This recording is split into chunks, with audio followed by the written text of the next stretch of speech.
నేను చాలా అరుదుగా అతనిని కలుస్తాను.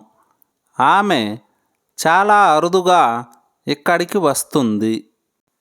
అతడు చాలా అరుదుగా టీవీ చూస్తాడు. నేను చాలా అరుదుగా వ్యాయామం చేస్తాను. ఇలాంటి వాక్యాలను ఇంగ్లీష్లో ఎలా చెప్పాలో ఇప్పుడు చూద్దాం. దీనికి గాను మనం హార్డ్లీ ఎవర్ను ఉపయోగిస్తాం. హార్డ్లీ ఎవర్ అంటే వెరీ రేర్లీ లేదా ఆల్మోస్ట్ నెవర్ అంటే చాలా అరుదుగా. వెరీ రేర్లీ అంటే చాలా అరుదుగా. ఆల్మోస్ట్ నెవర్ అంటే దాదాపుగా జరగనిది. సెంటెన్స్ స్ట్రక్చర్ ఏమంటే subject plus hardly ever plus V1 plus other words. ఇక్కడ V1 అంటే వెర్బ్ యొక్క ఫస్ట్ ఫామ్. నేను చాలా అరుదుగా అతనిని కలుస్తాను. నేను చాలా అరుదుగా అతనిని కలుస్తాను. I hardly ever meet him.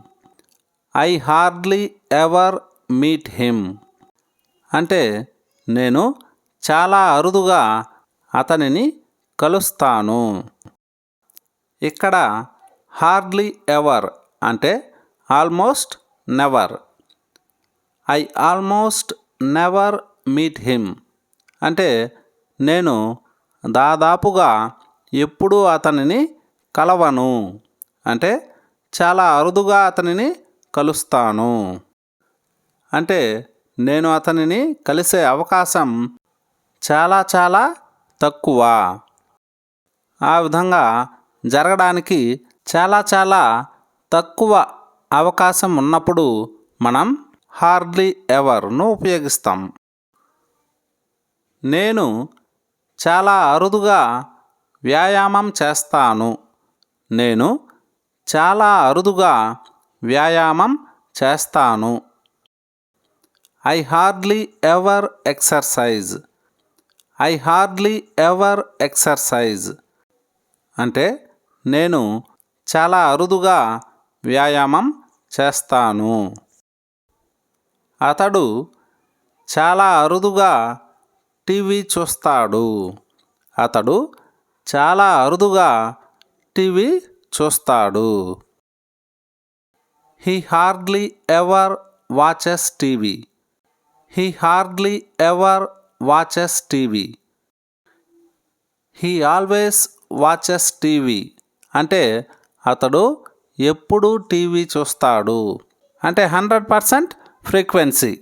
He never watches TV అంటే అతడు అస్సలు టీవీ చూడడు. అంటే 0% frequency. He hardly ever watches TV అంటే 5% ఫ్రీక్వెన్సీ. అంటే 5%.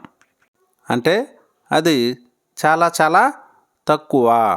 ఆ విధంగా జరిగే ఫ్రీక్వెన్సీ చాలా చాలా తక్కువగా ఉన్నప్పుడు మనం హార్డ్లీ ఎవర్ అనే ఫ్రీక్వెన్సీ అడ్వర్బ్ను ఉపయోగిస్తాం.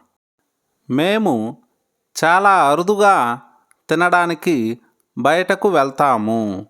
మేము చాలా అరుదుగా తినడానికి బయటకు వెళ్తాము. We hardly ever go out to eat. We hardly ever go out to eat. ఆమె చాలా అరుదుగా ఇక్కడికి వస్తుంది. ఆమె చాలా అరుదుగా ఇక్కడికి వస్తుంది. She hardly ever comes here. She hardly ever comes here. నేను చాలా అరుదుగా హాలీవుడ్ సినిమాలు చూస్తాను. నేను చాలా అరుదుగా హాలీవుడ్ సినిమాలు చూస్తాను. I hardly ever watch Hollywood movies. I hardly ever watch Hollywood movies. మేము చాలా అరుదుగా ఒకరితో ఒకరు మాట్లాడుకుంటాం. మేము చాలా అరుదుగా ఒకరితో ఒకరు మాట్లాడుకుంటాం. We hardly ever talk to each other. We hardly ever talk to each other. మేము చాలా అరుదుగా వారిని కలుస్తాము. మేము చాలా అరుదుగా వారిని కలుస్తాము. We hardly ever meet them. We hardly ever meet them. ఆమె చాలా అరుదుగా న్యూస్ పేపర్ చదువుతుంది. ఆమె చాలా అరుదుగా న్యూస్ పేపర్ చదువుతుంది. She hardly ever reads a newspaper. She hardly ever reads a newspaper. నేను చాలా అరుదుగా అక్కడికి వెళ్తాను. దీన్ని ఇంగ్లీష్లో ఎలా చెప్పాలో కామెంట్ సెక్షన్లో కామెంట్ చేయండి. Thanks for watching. ఈ వీడియో మీకు నచ్చినట్లయితే ఛానల్ను సబ్స్క్రైబ్ చేసుకోండి.